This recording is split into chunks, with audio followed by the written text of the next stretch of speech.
Hi, I'm Johnny Estes with CMI Gold and Silver. And I'm Shannon Estes. Hey, thanks for joining our show, Johnny on the Spot, where we talk about all things precious metals. CMI has been in Phoenix since 1973, where we're the oldest precious metals firm in the U.S. And our website is cmigs.com. That's cmigs.com. On Instagram, we are CMI Gold Silver, and on Facebook, we are CMI Gold and Silver. And you can also see us on YouTube by searching CMIGS. Today, we're going to talk about how spot prices are calculated, and then we will talk a little bit about the gold-silver ratio. So, Johnny, why don't you begin with spot pricing? Yeah, this is actually a show I've been wanting to do for some time now because our biggest question that our brokers tell me that they get is, why is our spot price different than what they're seeing online? And basically, how do we calculate our spot price? These are both really great questions. And the answer is just comes down to understanding where those spot prices come from. So the first thing you have to understand is that there's a big difference, a huge difference between futures pricing and the physical market. Of course, the futures market, that's contracts to be delivered somewhere in the future. All right, these are contracts that are traded on the open market back and forth between banks, investors, and other things. Now, many of our websites, they might show many of the websites might show futures pricing, and then there's a few different tracks of where we all get our pricing. But I'm just going to add here real quick that spot metals pricing is very different in how we calculate that, and it's not like you can just go and see it in NVIDIA, get a price for a stock price. So it's a little bit tricky, but we're going to get into that. Essentially, futures paper contracts are delivered in some future date, right? And here's the key: when most of those future contracts, they're never delivered, they're never settled out. They get cash settled between speculators, banks buying it, and they're buying on the movements. But what we do is we're dealing with the physical metals market. That means these are metals that are actually being traded physically, and they're delivered to your door or to the bank's door or whoever's buying them. They are not papers contracts. The futures markets, they're heavily influenced by speculation. So traders might be betting on whether it's going to go high or going to go low. They can sell it short and a variety of other things. And that is affected by geopolitical events and what all is going on in the world. But the key takeaway there is that the physical metal is available even if they're selling short. Yes, so that's a good distinction to make. So when someone calls and says, I'm seeing gold at $3,500 per ounce on this website, but our spot is showing $3,510 per ounce, they might be looking at a futures price on another website while we are quoting the physical market spot price. So there's another reason also for the price differences, and that lies in the fact that there's not an official exchange for precious metals spot prices.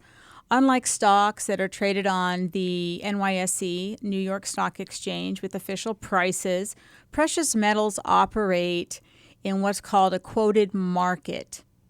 That means different data providers use different sources and algorithms to calculate their spot prices. It's kind of like having multiple auctioneers in different rooms. They'll get close prices, but not identical ones for the same price or for the same product. And this is where it also gets interesting.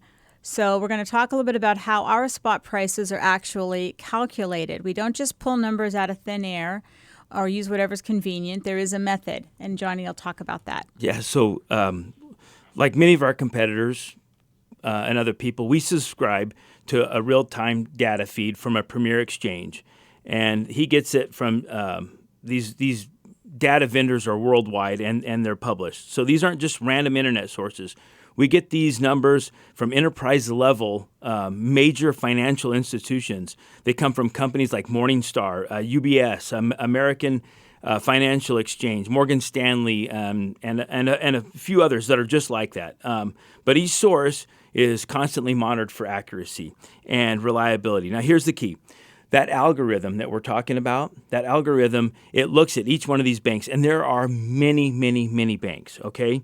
And they only are, and they're going to score those banks on a reliability score, okay? And only the highest scores get to have their algorithm into our final pricing. Now, these are what we call BBO, which means best bid and offer. So we take the lowest qualifying and the highest non-crossing bid price from all of our sources. Now, a crossing bid is a bid that is going to be like over the threshold, and essentially that gets kicked to the bottom of that algorithm, and so we're not going to use that price, right? So it filters those out. Now, then we take those. They take those. They find the number, and they find the number between what they're buying and what they're selling, and they split it evenly, and that's where we come up with that little spread. That's why there's always a bid and an ask, because if you are buying, you're buying on the ask. If you're selling on the bid. Yes. Now, some of that actually made me dizzy. So it's tough to understand.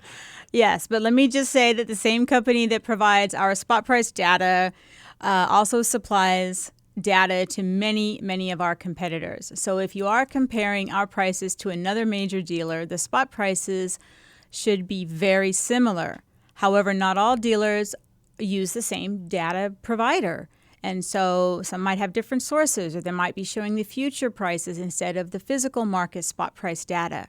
And then it gets a little even trickier from here for consumers.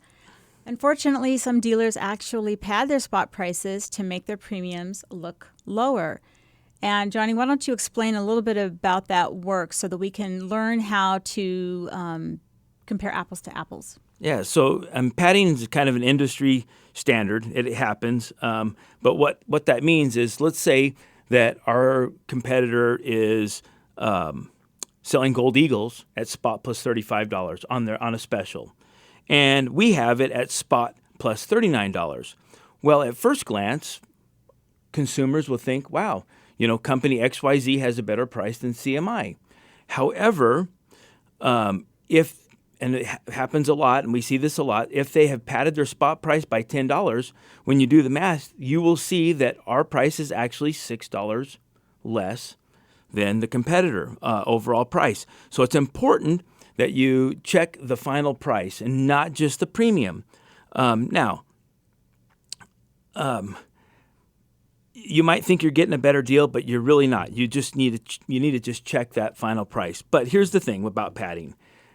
It sounds like it's negative, but it's not really negative. It's a tool that we use in the industry, because what happens, Shannon, is when the market gets like really volatile and it's going up and down and it's shooting all over the place, well, we have to put a little bit in there, because we may not react fast enough to cover those ounces either physically or through our hedging account, and so it can hurt us. So when the spot price is moving up and down rapidly, then we probably will have to do some padding as well, just to make a safety net for those prices. I mean, after all, we've got to be able to make a little bit of money, and at the end of the day, we feel like we provide the best service and the best pricing in the industry, and our clients need that. And so in order to stay in business, we need to make sure that we make a little bit of money. So padding is not always a deceptive practice. You need to be aware of it. Right. And compare, as I said, apples to apples, because I have seen times when gold will move $20, $30 in just a minute, 60. I mean, it's been... It doesn't happen often. But there are times. But it happens. I mean, I remember March 2020. Yes, so you just need to be. Rough one. It's important to just know and be aware, so you can make the best decision possible. So now let's look into why futures and physical prices can also diverge, and I think this will help people understand and help them when they compare prices online. So in the futures markets, as Johnny mentioned, most contracts are settled with cash, not with the metal delivery, which I think is kind of funny. You're settling paper products. Paper with paper. Paper with paper. So traders But it's not even paper, though. It's less than paper. It's thin air. kind of something on a screen. So in the futures market, they're settled with cash, and so traders are buying and selling all day long with ever touching an ounce of gold or silver. And so it's very much a financial speculation. But when you buy physical metal, it has to be obtainable or sourceable from suppliers. Physical availability affects our pricing in ways that doesn't affect futures traders. For example, if there's a shortage of American Silver Eagles from the U.S. Mint, that affects our pricing immediately for that particular product. But future traders don't care about that specific product shortage because they're not dealing with actual products. Or if there's a high demand industrially for silver, for solar panels or whatever, that creates a real demand for the physical metal that's affecting the physical price right away, but may not be reflected in the futures prices until a little bit later. Yeah, so I mean, the physical product is very well determined by supply and demand, whereas the futures is not. And so that's a big difference. But when you're buying precious metals, you want to look at the market price of gold and silver, not the futures. Now, there's a lot of websites, a lot of our competitors. Of course, I'll put a plug in for our app that you can always see our app and understand and know that we are supplying the very best data for those spot prices. But at the same time, please do not just look at the premium. Do the math. Look at the spot price. If you can bring it up and compare screen to screen, you'll see that some prices are going to be $8, $9, $10, $5, $6, $7, $8 more than ours. That's just the way it is, and that's the way that they're running their business, and that's totally fine. There's nothing illegal about that. So if premiums look artificially low, well, just do the math. Just do the math. Yeah, absolutely. Absolutely. So let's talk a little bit about our second topic for today, which is the gold-silver ratio. And in order to do that, let's first understand what exactly that is. And it involves math, so warning. Okay, yeah. So the gold-silver ratio is the amount of silver needed to buy 1 ounce of gold. And it is a key metric for evaluating the relative value of gold to silver and silver to gold. And it's simply determined by dividing the spot price of gold by the spot price of silver per ounce. So this calculation has historically served as a barometer for the value of these two precious metals. And a higher ratio means that silver is cheaper relative to gold, while a lower ratio suggests the opposite. For example, let's state gold to be $3,600 per ounce for easier math and silver to be $41 per ounce.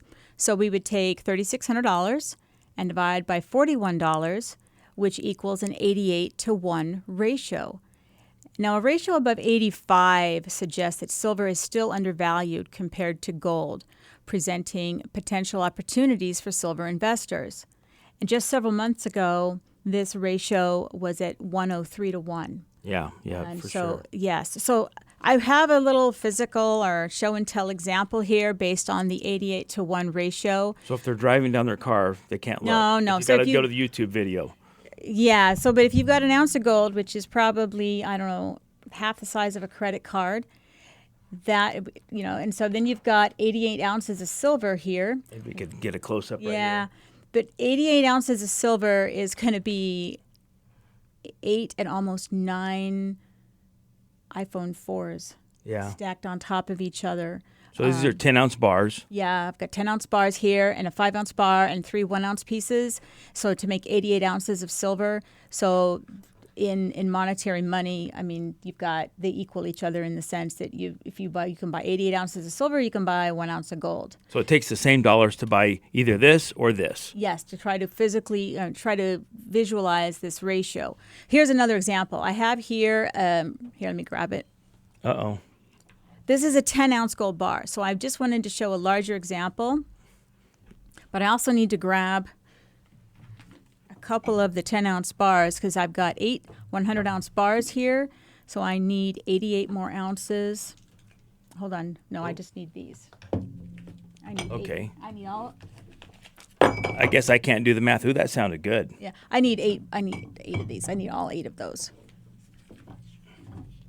So we've got 880 ounces of silver to equal in value a 10-ounce gold bar. This is just kind of also shows the volume it takes that silver takes up versus gold. So anyway, let's get back to... That could be a whole nother show about Yes. how much room silver takes because it is bulky and it is heavy. Okay, so let's continue on with talking a little bit more about gold-silver ratio. Yeah, so typical fluctuations, 40 to 1, 80 to 1, but since like 2015, it has remained above 80 to 1. It's definitely always been a signal to buy silver. Now, I think the highest was about 125 to 1, and that was, I think I mentioned March of 2020. It was during the pandemic, and it was March 16th, to be honest with you. I remember the day. The World Health Organization issued. Yes, and that was yes. a day I'll remember forever. So the gold-silver ratio is a calculation that's been used for thousands of years, and it goes back to early Egypt. In ancient Egypt and Rome, the ratio remained pretty constant at 12 to 1 until the 19th and 20th centuries. And during the bimetallic standard era in the late 1800s, the U.S. government fixed the ratio at 15 to 1. And then globally, this stayed at 15 to 1 and 16 to 1 because both gold and silver at that time were used in coinage. So now, fast forward to the 20th century, and we got off the gold standard, and we increased the industrial use of silver. We found out that silver was really, really good.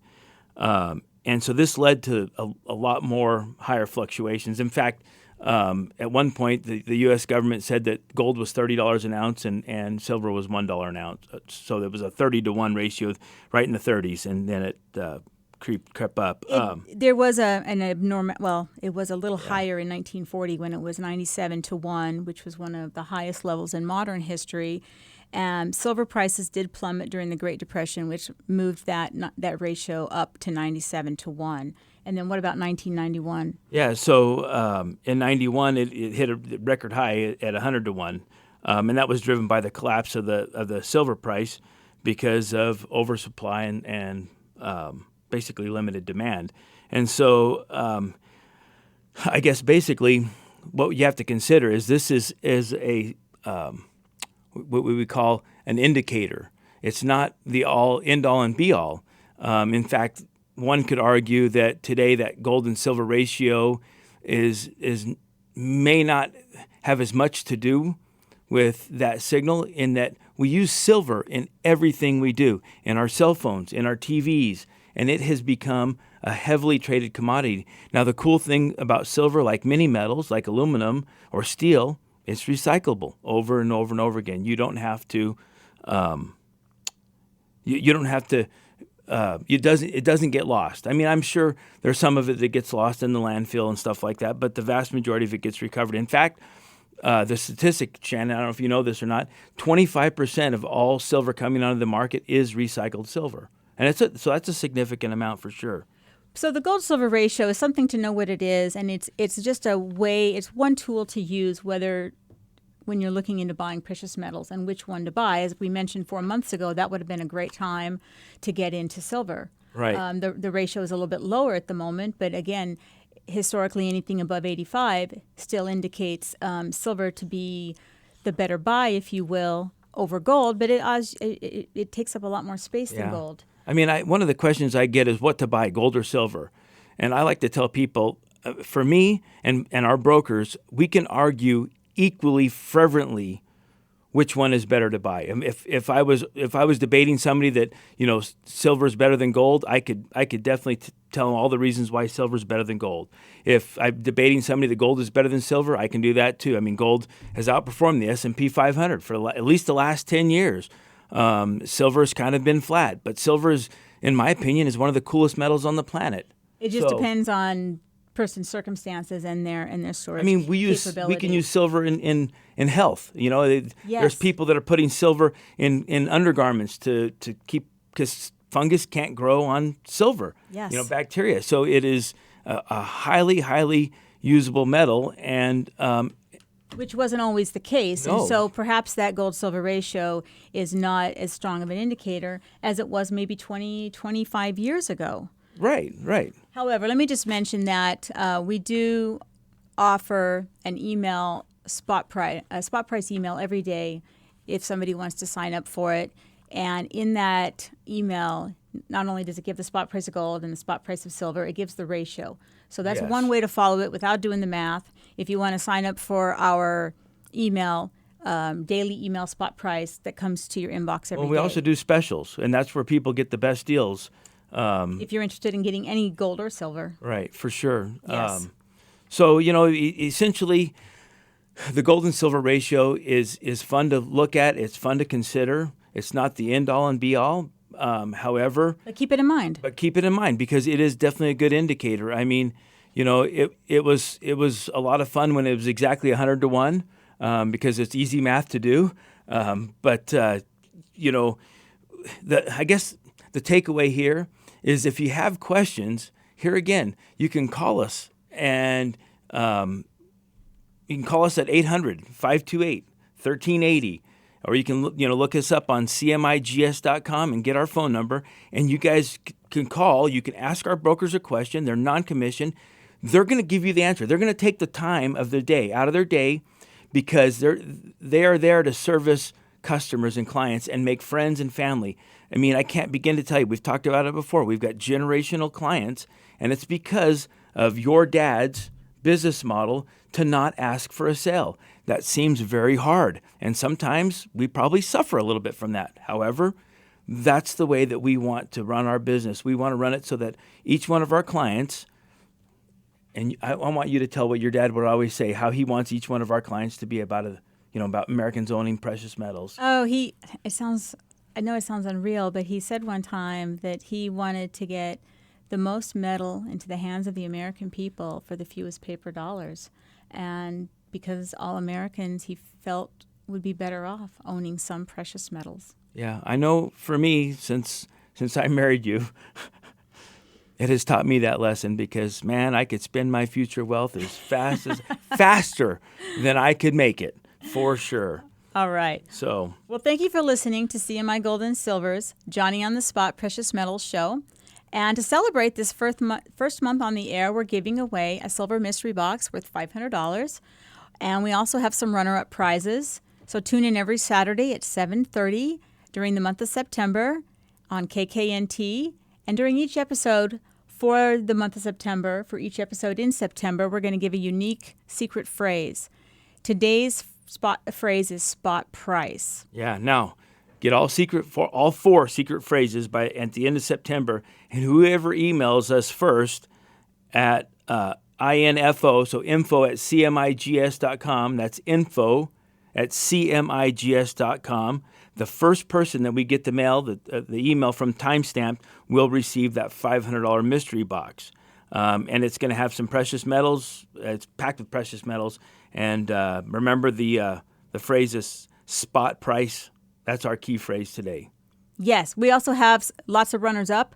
Even if you don't, not the first, if you still submit those 4 phrases, because we're going to have the 5 fastest are also going to receive a 1-ounce silver round, a collector's favorite, and every entry after that gets a free gift just for playing. So if you submit all 4 phrases, even if you're not the first, you will receive something from us. Yep. And you might get a cool hat like this one. You just might. And so contest details are available on our website, cmigs.com. In our search engine bar on our website, just search Johnny on the Spot, and you'll find the info about the contest there. Thank you for listening. Good luck. And good luck.